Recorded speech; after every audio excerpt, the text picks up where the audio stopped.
ស្ដាប់ហើយផលបន្តិចផងបានទេមុននេះមានប្រាប់បងថាបាយគ្នាគ្រាន់តែសុំបងមិនមែនទីមទីបាយគ្នាត្រូវមានហេតុផលស្ដាប់ហើយផងរត់ទៅចិនជឿផ្សោស្ដាប់ដងណា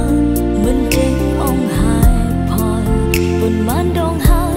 អូនតែយកយល់ពេលនេះទ្រាំលែងបានហើ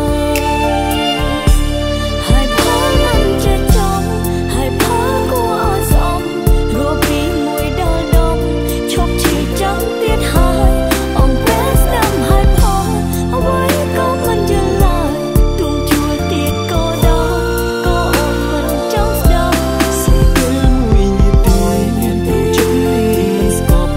សម្រាប់មួយដល់ដប់អូនថាឈប់ឈឺចាប់សំតែមួយនាទីមិនដាច់ក៏មិនចង់ស្ដាប់ស្ពីការឈឺចាប់ព្រោះអងពេលបងស្រា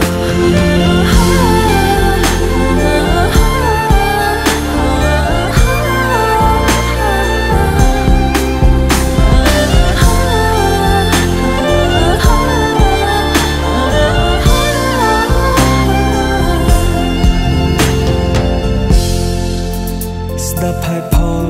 បន្តិចផងបានទេមុននេះមានប្រាប់បងថាបាយគ្នាគ្រាន់តែសុំបងមិនមែនទីមទីបាយគ្នាត្រូវមានហេតុផលស្ដាប់ហើយផងរត់ទៅចិនជឿផ្សោ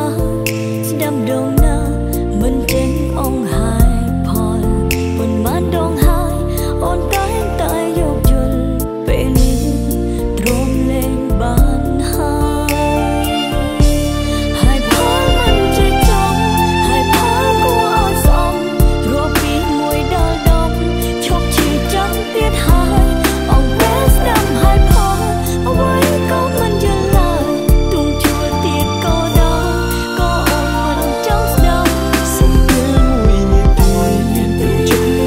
នស្កប់សម្រាប់មួយដល់ដប់អូនថាឈប់ឈឺចាប់សំតែមួយនាទីមិនដាច់ក៏មិនចង់ស្ដាប់ស្ពីការឈឺចាប់ព្រោះអងពេលបងស្រាយហើយផលមិនចេះចប់ហើយផលគួរឲ្យស្អប់រកពីមួយដល់ដប់ឈប់ឈឺចាំទៀតហើយអងពេលស្ដាប់ហើយផលអ្វីក៏មិនយល់ឡើយទុំជួលទៀតក៏ដល់ក៏អូនមិនចង់ស្ដាប់សំពេលមួយនាទីទូចិត្តនេះមិនអូនរកមួយដល់ដប់អូនថាឈប់ឈឺចាប់សំពេលមួយនាទីមិនដាច់ក៏មិនចង់ស្ដាប់ស្ពីការឈឺចាប់ព្រោះអងពេលបងស្រាយ